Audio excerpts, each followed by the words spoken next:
दोस्तों, आज की कहानी बहुत ही दर्द भरी है। ये कहानी सुनने के बाद आपको रोना आएगा। ये कहानी है दो भाइयों की।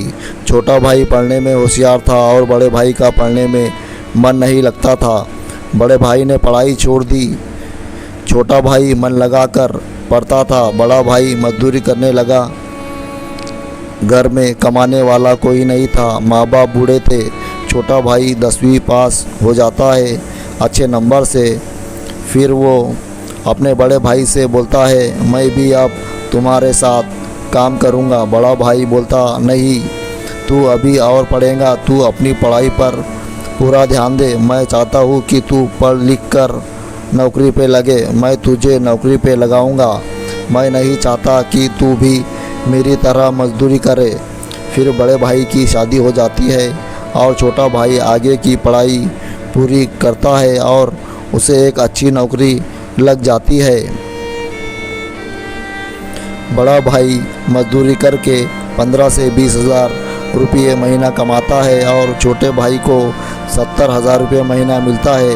नौकरी पे लगने के बाद छोटा भाई बहुत पैसे उड़ाता है। अपनी भाभी को शॉपिंग करने ले जाता है, कार लेता है, अपनी भाभी को घुमाने ले जाता है, फिर अलग एक फ्लैट खरीदता है। एक दिन बड़ा भाई उसे बोलता कि पैसा ज़्यादा खर्चा मत करो। नया फ्लैट लेने की क्या ज़रूरत थी? हमारा इतना बड़ा मकान है तो फिर क्यों नया फ्लैट खरीदा? वो बोलता है, मुझे शादी करनी है और मैं शादी करके उसी फ्लैट में चला जाऊंगा। ये सुनकर बड़ा भाई बोलता है, नहीं मेरे भाई, मैं नहीं चाहता तुम अलग रहो। हम सब इसी घर में साथ रहेंगे। छोटा भाई बोलता, मैं अच्छी लाइफ जीना चाहता, अच्छे मकान में रहना चाहता हूँ और तुम्हारी कमाई भी मेरे से कम है।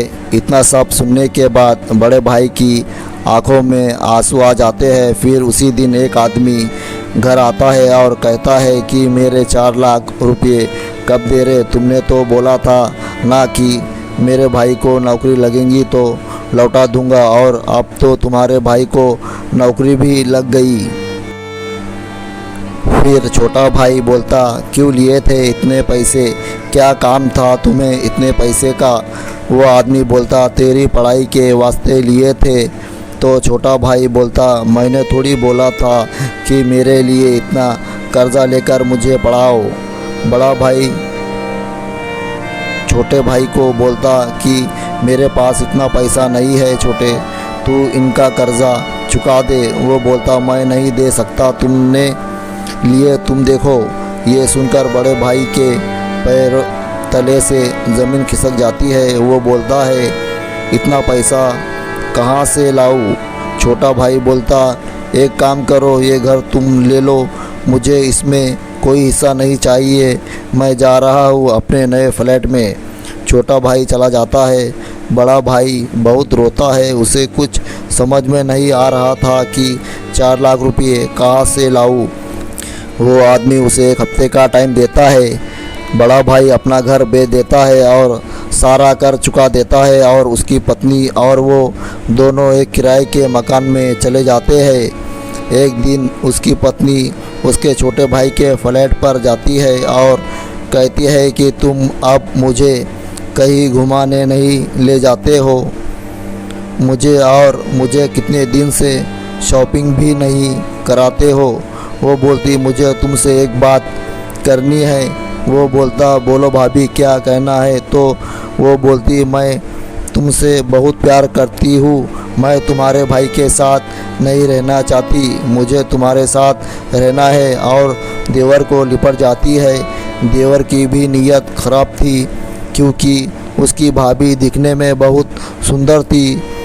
उनका बड़ा भाई बेचारा रोज़ काम पे चला जाता और उसकी पत्नी देवर के फ्लैट पर चली जाती। ऐसे ही कुछ दिन गुजर जाते हैं। एक दिन बड़े भाई की तबीयत काम पे बिगड़ जाती है और वो वापस घर चला आता है। घर आके देखता है घर पर ताला लगा हुआ है। फिर सबसे पूछता है कि मीना कहाँ गई? उसकी पत्नी का नाम मीना था। फिर एक औरत बोलती है कि मैंने मीना को तुम्हारे भाई के घर जाते हुए देखा था। फिर वो अपने छोटे भाई के फ्लैट पर जाता है तो देखता है कि दरवाज़ा अंदर से बंद नहीं है। वो सीधा अंदर चला जाता है और अंदर का नज़ारा देखकर उसके पैरों तले से ज़मीन खिसक जाती है। वो अपनी पत्नी को अपने छोटे भाई के साथ देखता है और रोता हुआ घर आता है और पंखे से लटक कर अपनी जान दे देता है। जिस भाई को उसने पढ़ाया लिखाया नौकरी से लगाया, उसी भाई ने उसके साथ इतना बड़ा विश्वासघात किया। तो दोस्तों, कैसी लगी आपको हमारी ये इमोशनल कहानी, कमेंट बॉक्स में ज़रूर बताना। और अगर चाहे आपने अभी तक हमारे चैनल को सब्सक्राइब नहीं किया है तो प्लीज़ हमारे चैनल को सब्सक्राइब करें और बेल आइकन की घंटी ज़रूर दबाएं और साथ में ऑल पर क्लिक करें।